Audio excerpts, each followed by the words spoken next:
Good morning!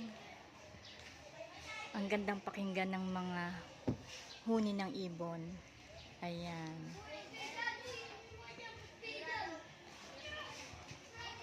Bisitahin ko naman ang aking puno ng atis dito.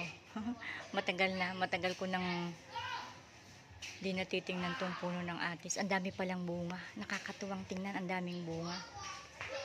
Matagal kasi akong di nakakauwi dito kaya di ko napapansin na ang dami palang bunga.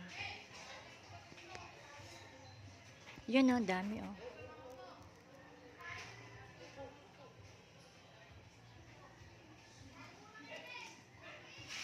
O diba ang dami, nakakatuwa. Nakakatuwang tingnan yung mga bunga niya. O dami, tabi-tabi.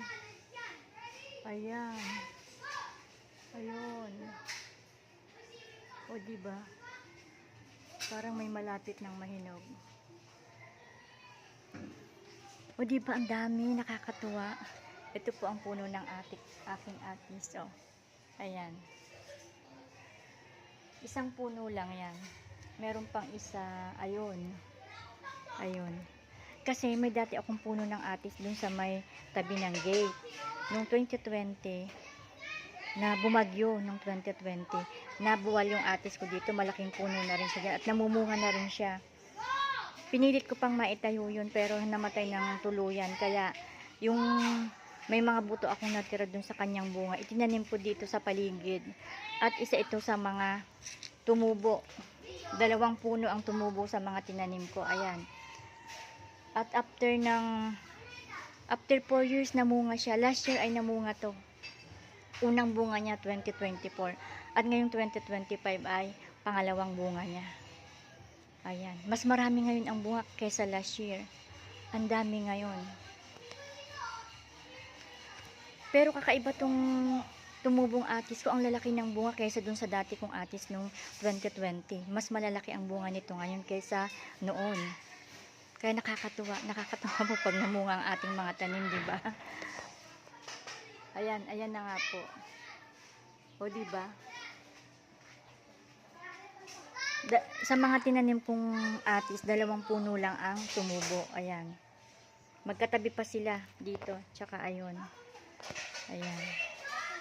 Mukhang gubat na ang harapan namin dahil sa dami kong tanim. At ngayon nag-uulan, di pa nakakapaglinis at maraming dahon, oh. Maraming dahon akong lilinisin dito. Kasi matagal akong di nauwi dito. Ayan ang aking mga tanim. Mukhang gubat na. Mukhang gubat na daw. Sino? Ayan. Ayan po ang aking mga tanim na parang nasa gubat na tayo. At eto nga ang nakakatuwa kapag tayo'y nagtanim, kapag ganitong namumunga na ay at mapapakinabangan natin ang ating mga tanim. Ang saya kapag namunga na ang ating mga tanim at meron tayong aanihin kapag tayo ay nagtanim. Ayan, daming bunga ng aking atis, o diba? Ang dami, nakakatuwa, o. Ang maganda kapag may tanim tayo ay hindi na tayo bibili. Ayan, diba?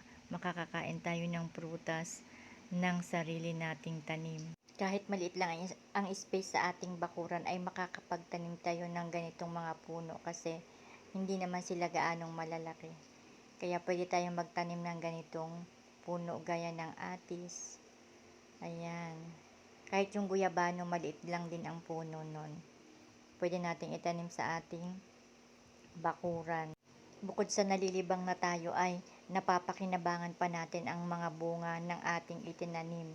Sabi nga, kapag may itinanim, may aanihin. Kaya ayan, nakakatuwa pag namumunga na ang ating mga tanim. Maraming salamat po sa mga nanonood ng aking videos.